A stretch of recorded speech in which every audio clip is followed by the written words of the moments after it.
Yes, ubwo ngubwo rero ubwo yari ari muri Walmart arimo aragerageza guhaha yari kumwe n'umukopine we ndetse n'umwana we. Icyo gihe aba bagabo barimo Jaylin nibwo baje bamusatira, bari abafana be babiri.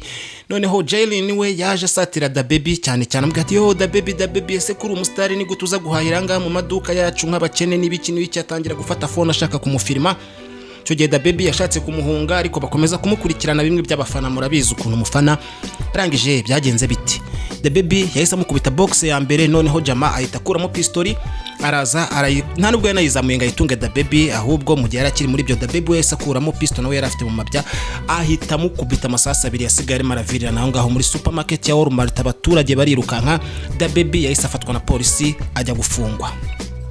Si wowe wenyine, angaha turareba n'abandi. Snoop Dogg ukuntu yaje kwica umuntu hari mwaka w'1993. Turebe n'urupfu rw'uwo bita Drakeo The Ruler, yari umuntu wari urimo representing West Coast, yakomokaga bita California, Los Angeles, bita South Central. Aha uyu naje kugira na beef n'abaraperi benshi, dore ko groupe ye yitwa Stink Crew cyangwa se abagabo bahumura cyangwa banuka. Stink ni ikintu kinuka. Bagiranye beef n'abaraperi benshi, yaje kuyoba ajyobera kuwo bita YG, uwo ni umugangster w'umublood muramuzi. Yaje kurangira gute bamuteye ibyuma birenga 20 mu ijosi no kumubira handi hantu hatandukanye. Yaje kwitaba Imana. Uri kuri channel bita Negji Empire, nimba utarakora subscribe wabikora, kuko ahangana hundi mo ndakorera nababwiye yuko channel principal turi mu gihano baratudemonetije, no kuvuga ngo channel yacu ntago ikirimira kora ntacyo yinjiza, ningi ntago yinjiza, ariko ndi kugira ngo turebe uburyo kinibura twayizamura tukaba tuzaga tuba dufite channel ebyiri mu gihe imwe yagize ikibazo tukaba turi ku yindi. Nimba nkunda byanyabyo rero nkorera subscribe kandi mujye mureba ikiganiro mu kirangize.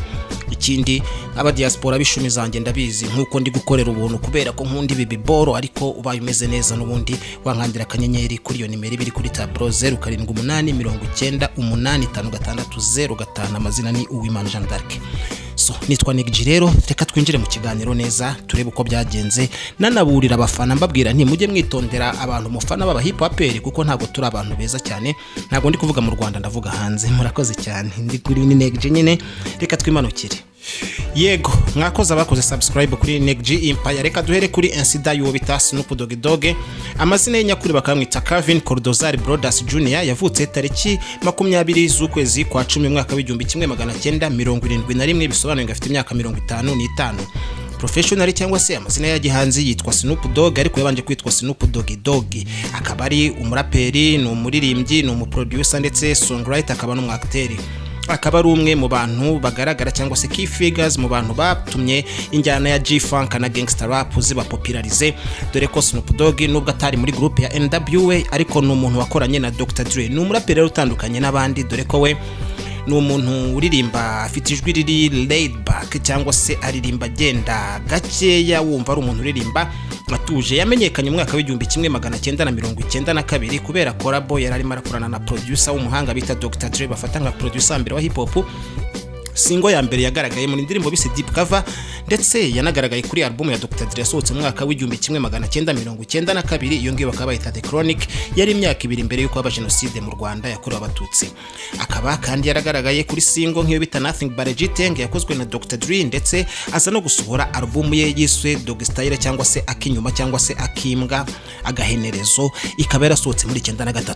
Ariko nubwo uyu mujama yasohoye iyi album ye ikamenyekana ndetse ikagurisha amakopi arenga 800 mu cyumweru cyayo cya mbere, izo ndavuga physical copy, ntago ari streaming, nta streaming zabagaho, nta Spotify, nta YouTube, ntaki. Ariko Snoop yahise aba umustar ukomeye cyane, kuko ibigwi yakoze na Tupac ntago babikoze. Unyumve neza, simvuze karenze Tupac, ariko Tupac ni umuntu wagiye azamuka mu buryo buri organique, ariko Snoop we yaje nka misira ahita kubita. Ibyo bintu nta wundi muraperi wanabikoze mu mateka y'isi uretse uwo bita Eminem na 50 Cent. Nibo abantu bagize debut album zabashije kuba zagira, uretse ko na Eminem debut album ye ntago yahitinze. Ubwo ndavuga iyo bita Infinite yasohoye muri 96, ndetse n'indi yo bita Slim Shady LP nayo ntago yahise yikrasa ku mwanya wa mbere, ariko Eminem nawe yaje atwika. Snoop Dogg rero yarasinye muri label ya Death Row, ariko nkuko nkubwira yagaragaye bwa mbere kuri album ya Dre muri 92, ariko nyuma mwaka wakurikiyeho ubuzima bwe kariyeri yari igiye kurangira kubera yuko hari insida yaje kumubaho rero mu buzima bwe, bituma mu byukuri genda gufungwa burundu azira kwica umuntu. Snoop Dogg rero mbere nyuma yuko arangije amashuri ya mwaka w'igihumbi 1989 Snoop yaje gufungwa na polisi nibwo bwa mbere yari afunzwe azira kuba yari afite cocaine bivuga ko ariyo yanywaga ndetse yageragezaga no kuba yayigurisha. Yaje kurekurwa nyuma yaho gato muri 90 nanone yongeye nanone gufatwa acuruza ibiyobyabwenge. Mu kwezi kwa 7/93 Snoop Dogg yaje guhagarikwa na traffic police basanga afite imbunda mu modoka ye kandi yari yarabaye felony cyangwa se yari yarakoze ibyaha biremereye byatumaga atemererwa gutunga imbunda. Ubwo rero cyabaye ikibazo gikomeye. Snoop si ibyo gusa kuko no muri 97 yaje kongera gufatanwa imbunda ndetse Snoop buriya n'umuntu ufite ibibazo bikomeye kuko hari ibihugu byinshi by'ibura yatemerewe gukandagiramo nko mu gihugu cy'Ubwongereza ndetse no mu gihugu cya Sweden. Ariko ikibazo yaje gura nacyo gikomeye cyane ari nacyo kijyanye n'iki kiganiro naho Snoop Dogg yaje kwicuma. Cyo byagenze gute? Hari mu mwaka w'igihumbi 1993 yari arimo recordinga album ye ya mbere iri anakubwiye bita Dog Style cyangwa se umuhenerezo cyangwa se akinyuma cyangwa se akabwabwa, akaba yari arimo arayikorana na producer Dre. Iki gihe Snoop yaje gufatwa na polisi ndetse aranafungwa bitewe nuko basanze afite connection kuba yarishe umugabo bita Philip Ward Mariam, akaba ari umuntu wari muri gengi yari itandukanye n'iya Snoop, bare bafitanye ibibazo mu magenge yabo dore ko Snoop ni Crips, akaba ari mu bo bita Rolling 20s, akaba ari aba Crips ni naka group skire kaba Crips kuko buriya muri California habamo amoko abiri y'aba gengi, harabo bita aba Blood hakabamo n'aba Crips. Snoop ni Crips rero ubundi abaraperi benshi tuzi n'aba Blood nk'aba ba YG nawe ndi bukubwireho muri iki kiganiro, ariko Snoop noneho bikuro ko ari Crips akaba ari no mu ka group skire ko bita Rolling 20s. Snoop rero ubwo yari ari mu modoka atwawe n'umushoferi, yari atwaye imodoka ari kumwe na bodyguard we bita McKinley wo bakundaga kwita Marike. Snoop akaba yari atuye muri appartement aho bita muri Palms Beach hariya muri Los Angeles. Ageze muri Feruje aho bita Vinton Avenue, aho ngaho yaje kujagera ahita abona imodoka yari yabitambitse imbere yabo, hakaba harimo abagengi bari bafitanye beef na gengi yabo ya Rolling 20s. Snoop rero ntago yatinze cyane kubera yuko yahise akuramo pisto ahita arasa uwo mugabo aranamwica. Yarafashwe ajyanwa mu rukiko ariko ashaka abavoka bakomeye dore ko Suge Knight wari CEO wa label ya The Flow yamushakiye umwavoka w'umuhanga muri ibyo bihe bita Johnny Cochran, akaba yari afite timu y'abavoka bagombaga kudefanda Snoop Dogg dore ko icyo gihe Tupac yari ataraza muri The Flow. Snoop niwe muraperi munini bari bafite dore ko nubwo yari akirimo recording album ye ya mbere itarasohoka yongiyo Dog Style yagombaga gusohoka 93. Snoop yari umusitari kuko yari yaragaragaye kuri album ya Dr. Dre yo bise The Chronic yasohotse muri 92. Ibi rero byatumye babona yuko batamureka ngo agende afungwe apfire muri gereza. Suge Knight yamushakiye abavoka bari bayobowe na Johnny Cochran. Uyu nguyu nimba utamuzi ni umuntu waburaniye uriya bita O.J. Simpson. Murabyibuka O.J. Simpson yica umugore we n'umu boyfriend wiwe akabica, ariko nyuma akaza kugirwa umwere bitewe nuko yari afite abavoka beza muri icyo gihe muri Leta Zunze Ubumwe za Amerika.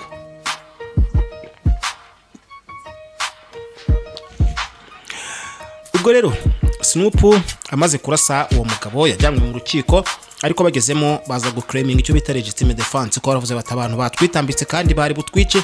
Dore ko giye muri Los Angeles California nta mikino yari irimo muri 92 murabyibuka nibwo habaye riot mu mujyi wa Los Angeles abantu batwika amazu. Ubwo abirabura babonaga yuko hari akarengane kenshi bakorerwaga, batangira kugenda badukira amaduka cyane cyane y'abantu bakomokaga muri za Korea cyangwa mu Bushinwa, no kuvuga ngo abantu bo muri Aziya bahuriye n'ibibazo bikomeye cyane. Snoop ariko iyo kesi yaje kuba bagirwa bere, urubanza rwarangiye tariki 20 z'ukwa kabiri mu 1996. Noneho mu mwaka wa 2024 byarapfundikiwe burundu, bivuga yuko ngo ubungubu niyo habaho kujurira kumeze gute cyangwa akagaragara ibindi bimenyetso ntago Snoop Dogg ashobora kuzongera gukurikiranwa. Icyo yarakirenze. Snoop ariko yagiye akomeza no kugirana n'ibibazo n'ubundi n'ubutabera dore ko mu mwaka wa 1998 ubwo yari ari muri Cleveland Ohio ahakomoka umuraperi ukurikira tugiye kuganiraho bita Dababy nawe wishe umuntu, akaba yaraje gufatwa azizwa nanone ibiyobyabwenge. Snoop rero azwiho kuba ari umuntu wikundira ganja, ariko mbere yajyaga avangamo n'ibindi biyobyabwenge bikomeye, gusa ubungubu yinywera akababa konyine. Snoop kandi muri 2006 n'abantu n'ikipe yari ari kumwe nayo baje kuba bafatwa bwo bari mu ndege ya British Airways bari muri first class, bageze ku kibuga cy'indege cyo bita Heathrow Airport muri London. Snoop rero n'abagenzi be bangiwe kwinjira mu gihugu cy'Ubwongereza bitewe nuko ngo bari bateje akavuyo mu ndege ndetse baza no kuba bakangiza iduka ryari riri aho muri icyo gihugu cy'Ubwongereza bahise bafatwa nyine bahita basubizwa mu ndege barabwira bati ni mugende. Icyo gihe byatumye kubera intambara zabaye Snoop yagendaga yerekejwe n'abantu benshi, aba ofisiye barindwi abapolisi baje kuhakomerekera. Nakwibutsa ko mu Bwongereza ntago abapolisi baho bemerewe kugenda n'imbunda, keretse yari mu rwego rudasanzwe, ariko ubundi ntago babemerewe kuba bagendana imbunda.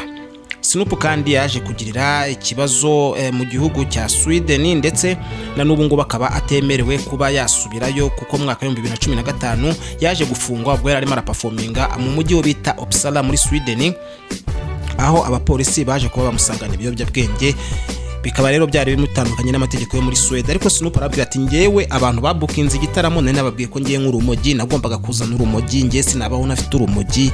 Ubwo rero no kuvuga ngo bari babizi ko ndufite, sinzi impamvu mubigize ikibazo, kandi ngewe bajya no kumpaviza none nababwiye ko mfite urumogi. Snoop rero ibyo bitumye nekereza abanyarwanda muri kwicwa na taki zo kuba mwabuze ibyuma byo munywa. Nizere ko muri kwihangana, ariko kubera ko taki ndazizi ni mama yake mwamfura mwe, nimba muri bujye ku mabure bakabajya babakubita imyaka 7 ntago mbizi, ariko nyine ubwo murashaka ukuntu munywa izihenze murayakura rero.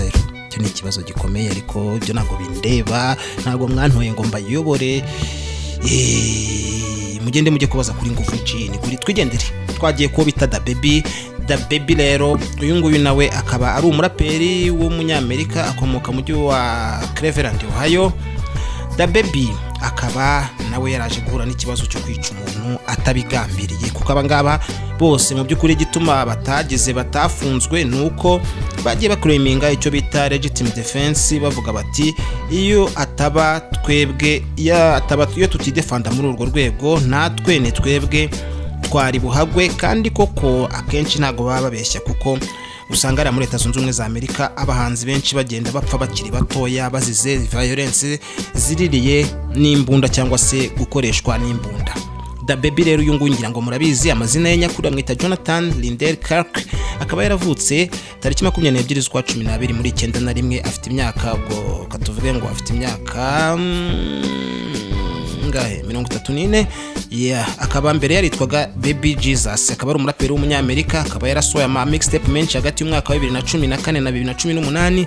Nyuma nibwo Label Interscope iyobowe n'uwo bita Jimmy Yovine yaje kuba yamuromarika baramusinya muri 2019.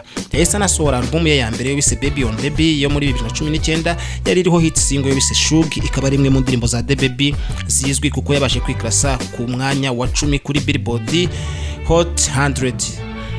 Album ye ya kabiri yo bise Kirk akaba yarayisohoye muri 2019, yo yahise yaguruka ku mwanya wa mbere kuri Billboard 200, ikaba yari iriho hit ebyiri yo bise Intro ndetse na Bop.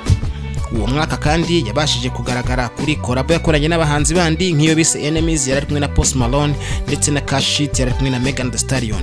Album ya gatatu yise Bremerton Baby yasohotse muri 2020, iyo yaraboostinze cyane kuko yahise yikrasa ku mwanya wa mbere muri Billboard, ikaba yari iriho single yayo ya mbere yo bise Rockstar afatanyije na Roddy Ricch. Muramuzi nawe ni umuhanzi wo muri Los Angeles California, kandi na Baby nawe ni muri Los Angeles California bita Compton. Akaba iyi ndirimbo Rockstar yarabashije kwikrasa ku mwanya wa mbere, yari yoboye indirimbo zose muri Amerika mu njyana zarizo zose, yaba hip hop yaba n'amarock cyangwa se n'amarege, ikaba yarabaze ibyumweru 7 iyoboye Billboard. Ni indirimbo yakunzwe cyane bayise Rockstar. Muri 2020 ni muri uwo mwaka n'ubundi akaba yaragaragaye kuri collab yakoranye n'uwo bita Jack Harlow ku ndirimbo yise What's Poppin', ndetse abasha no kugaragara ku ndirimbo yise Levitating ari kumwe na Dua Lipa. Iyi yo yahise imugira umustar mu rwego rw'isi, dore ko Dua Lipa muramizi uriya mudada ni umuntu ubukunzwe, bari abantu baririmba amapopu bazwi cyane kuko usanga bafite abafana benshi muri za Korea, mu Buyapani nahe, kandi buri umugabane wa Aziya iyo ufite abafana muri Aziya buri bumeze neza cyane, kuko ngira ngo murabizi na Kanye West nubwo bagerageje kumu blackmailing ariko yaragarutse bitewe nuko ibitaramo yakoreye mu Bushinwa n'ahandi hariya muri Aziya, Japan, Tokyo cyangwa se Seoul muri Korea y'Amajyepfo zaragiye ziratwika cyane, bituma no muri Amerika bavuga bati mureke Kanye West yongere agaruke. Dababy rero yuwe turiho akaba afitanye collab n'abahanzi benshi nk'uwo bise NBA Young Boy, Never Broke Again. Akaba kandi nyuma ya album ye yise Baby on Baby ya kabiri, ni version ya kabiri yasohotse 2022, Dababy yakomeje gutwika, ariko icyo sikyo cyatuzanye.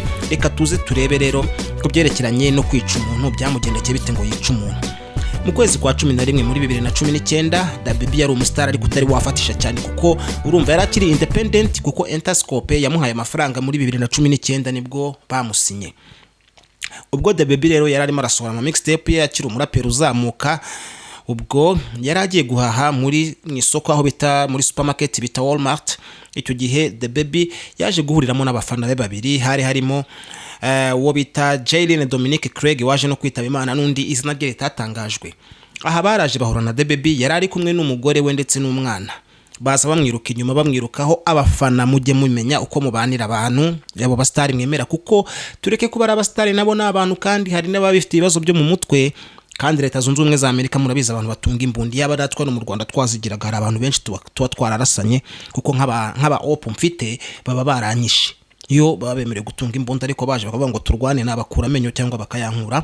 Ariko kubera yuko leta yacu turindira umutekano, nta mbunda abantu baba bafite, ntago twicana cyane bitewe nuko tudafite uko twicana. Ariko si ukuvuga ko tubibonye tutakicana, kuko bakwica bro, ufite abanzi benshi, ngomba koraho ibiganiro ugasanga abantu barakwijunditse. Rero so uyu mujama rero muri supermarket, urumva yari kumwe na girlfriend we, bari kumwe n'umwana, urumva yumvise abaye intimide. Abafana narabwiye ati mwana mwamvuye nyuma n'iki baranga, bakomeza kumukurikira banamufotora n'ubu telefone. Nanjye nunkurikira umunsi umwe mfite agafone ningukoma ntibizagutungure, nzagukura iryinyo kabisa, nubwo ndi umuntu witonda, ariko ntago nkunda umuntu unyirukaho. Ariko ngiye naranazimye, bose waba nshaka hiki keretse umfasha ari ndi kurya igisheke ukavuga uti urabipostinga TikTok twika, ariko nta nico byakumarira. Ngende umuntu w'inzimyi, reka ne kwigereranya n'abastari barenze, kuko naho biba binahuriye bro. So yarababujije, ariko bakomeza kumwirukaho. Byageze aho rero asa kurakara, abonye banze kumuva inyuma, yaje gukubita box uyu nguyu bita Jaylin. Uwo ngo amaze kumukubita box rero byabaye ngombwa yuko akuramo pistoli ye kugira ngo akange Dababy. Dababy rero utamuzi ushobora gutekereza ngo umuntu wapfa gukanga muri ubwo buryo bworoshye, ariko siko bimeze, kuko uri umujama w'ikihebe. Cyo gihe yari akiranda ground akirimo arishakisha, ntacyo yari afite ahomba. Yahise rero abonye kibona umujama azambura pistol, nubwo atayimutunze ngo amumenase cyane, ariko yarayimweretse. Kandi buri itegeko ry'imbunda riravuga ngo if you show it you have to pop it. Nimba uyisohoye girashishe yikoreshe, kuko ubwo nibyo wayisohoreye. Ngwa ngiyo wazamuye imbunda yavuga ngo n'ubundi ugiye kwica umuntu, yagutanze arakwica. Baby nibyo yakoze, yise akuramo pistoli mu mabya, ahita amukubita amasasa abiri, amusigara arambara yangwa muri supermarket. Abakiriya bo barirukanse muri supermarket, bagenda batanishyuye. Hari abantu benshi bagiye batishyuye babyungukiyemo. Ubwo ngubwo byaje kurangira bite, yarafashwe rero aza kuba yajyanwa kuburanishwa. Agezeyo aclaiming icyo bita legitimate defense, ndetse ajyanwa mu rukiko. Ariko ibirego bye byaje kuba byaba dropped muri kwezi kwa gatatu 2019. Icyo gihe yaramaze no kubona umusitari, gusa yemera icyaha cyo kuba yaratwaye imbunda kandi atabyemerewe. Icyaha cyakrashijwe nka misdemeanor cyangwa se n'utwatuba duciriritse, ntago ari icyaha gikomeye cyane. Muri kwa kane 2022 ikinyamakuru Rolling Stone cyaje gusohora video surveillance cyangwa se ama video bamufasha ari muri supermarket ari kwica umuntu. Biza kugaragara ko mu byukuri ari we muntu, ari we wakubise ingumi ya mbere umufana, ariko abura navuga ati ngewe uno muntu yari yambujije amahoro, narindi kumwe n'umugore n'umwana, numvaga tudatekanye, bamaze iminota 15 banyiruka inyuma, ntago narinzi icyo bagambiriye. Ikindi byagaragaye ko bari bafite imbunda, akizamura imbunda numvise yuko ari ubuzima bwe cyangwa ubwanjye, naramutanze ndamwica. Polisi yaramuri kwerigendera. Yes, nakwibutsa kandi sura urubuga www.yishe.org nimba ushaka kwiga indimi katwikomereze. Kandi nibutsa abafana banjye baba bifashije, kuko ibi biganiro turi gukora nta natano turi kwinjiza, bityo ushoboye kuba wasupportinga kugira ngo ibiganiro bikomeze kubageraho. Bindi mbikorera urukundo, ariko nanjye ndi umuntu mba nkeneye kugura n'aka megabyte cyangwa se n'iki, wankandira akanyenyeri ubaye bishoboye kuri nimero 0789985605 kubikunze. Ntago ari uvuga ngo no gukunda gusabiriza, uretse ko nimba no gusaba ntutangire kuntuka muri comment, nago ndi gusaba nyoko. Abafite umutima w'urukundo banishoboye mwabikora. Katwikomereze, tugeze ku muniga wacu wa gatatu. Uyu nguyu we bakaba bamwita YG rero muramuzi, nawe ni umujama ukomoka Campton California, akaba ari umuraperi wo muri West Coast. Akaba nawe bivugwa yuko we nabihamya bihari bigaragara cyane, ariko ukurikije uko situation ye n'umugabo ukurikira bita Drakeo The Ruler, ngira ngo murabizi, ntago wakirirwa wibaza ngo Drakeo The Ruler nuwe, keretse ubaye uri umuntu utakurikirana hip hop cyane, kuko n'umujama wari umeze neza cyane mu myaka 5 ishize. Yari arimo arazamuka mu bihe bya Covid, akaba ari umwe mu baraperi batangaga icyizere. Yari umugenge ukomeye cyane, dore yuko yari ayoboye groupe bita Stink Crew, ikaba yarimo nawe n'abantu b'aba gangster n'umujama wavutse mu mwaka w'1993 no kuvuga ngo yari afite imyaka ingahe katurebe 26 gukuramo 93 imibare irangora we byiteranyirize.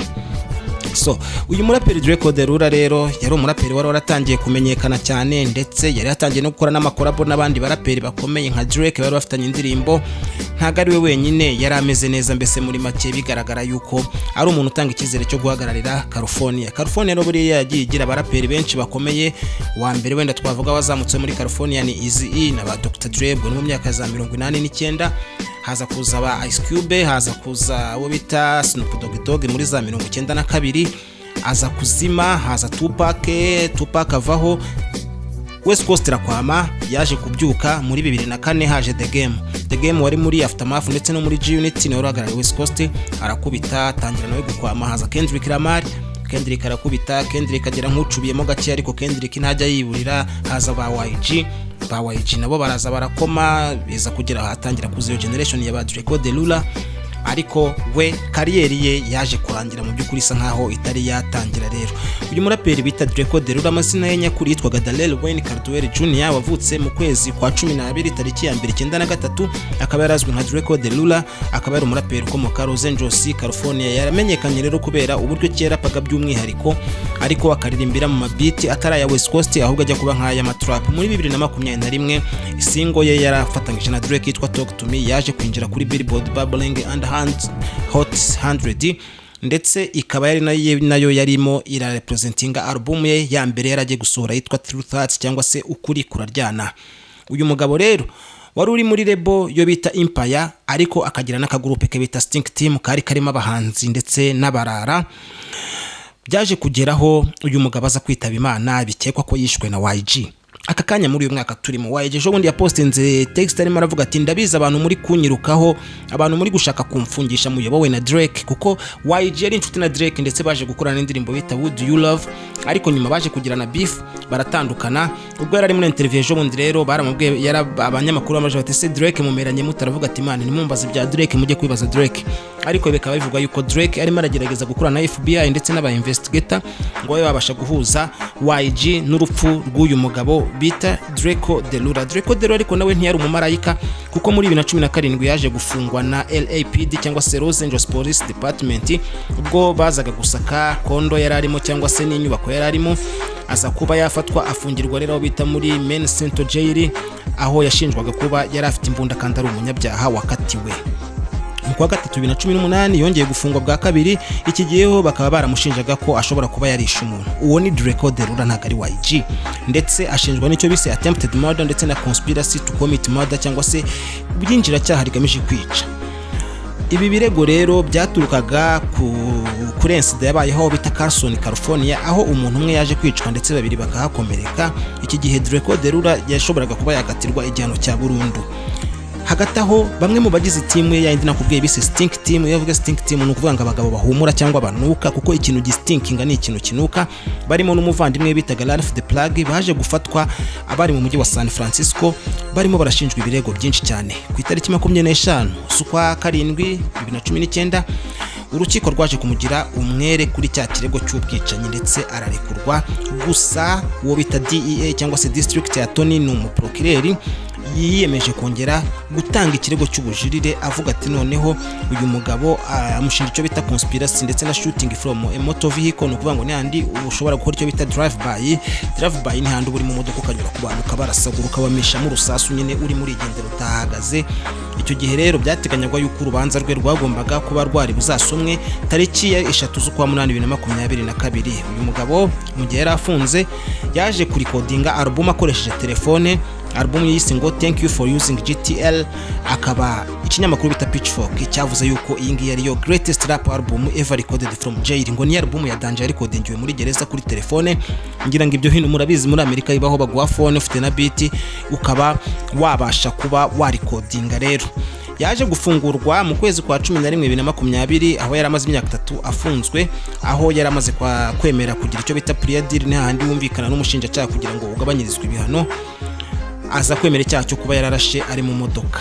Igihe yarategereje rero icyemezo cya burundu, uyu mugabo wo bita Drakeo The Ruler yaje guterwa ibyuma hari saa 2:30 za nijoro ku itariki ya 18 z'ukwa 12 2021, ubwo yari ari mu gitaramo, yari yitabiriye igitaramo cyiswe Once Upon a Time in Los Angeles Festival. Abantu babibonesheje n'amaso cyangwa se abatangabuhamya bavuze yuko uyu mugabo yatewe ibyuma mu ijosi ubwo yahuraga n'akagurupe k'abantu bagaserera nawe. Nyuma yaho nyina wo bita Darlene Kanieri yaje gutangaza muri interview yakoranye na Rolling Stone yuko umwana we n'umuvandimwe we ndetse n'abantu bari kumwe nawe batewe n'abagabo bari hagati ya 40 na 60 bari bambaye amamaske. Icyo gihe ngo byabaye mu gihe umuhanzi bita YG yari arimo aragera aho ngaho kuri iyo venue yagombaga kuberaho igitaramo.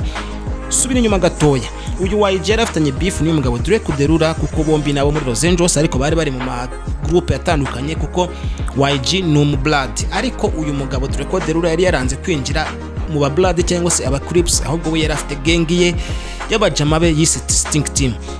Iki gihe bitewe nuko aho hantu bari bagiye guhurira hari agiye kubera concert yahuzaga abahanzi benshi b'ibyamamare banabarenze, harimo Snoop Dogg, harimo 50 Cent ndetse n'uwo bita Ice Cube. Byari ngombwa yuko rero uyu mugabo yumvise atekanye, yumva yuko mu by'ukuri adakeneye kuzana imbunda. Byari ikosa rikomeye kuko nubwo imbunda atarayifite ntibyarivuze ko abandi bo batazizanye. Ubwo umuraperi wa YG hageraga rero ngo byahise bihurirana n'abantu batatse uyu mugabo bagera muri 60 baraza baramwataka ngo bahita bamutera ibyuma.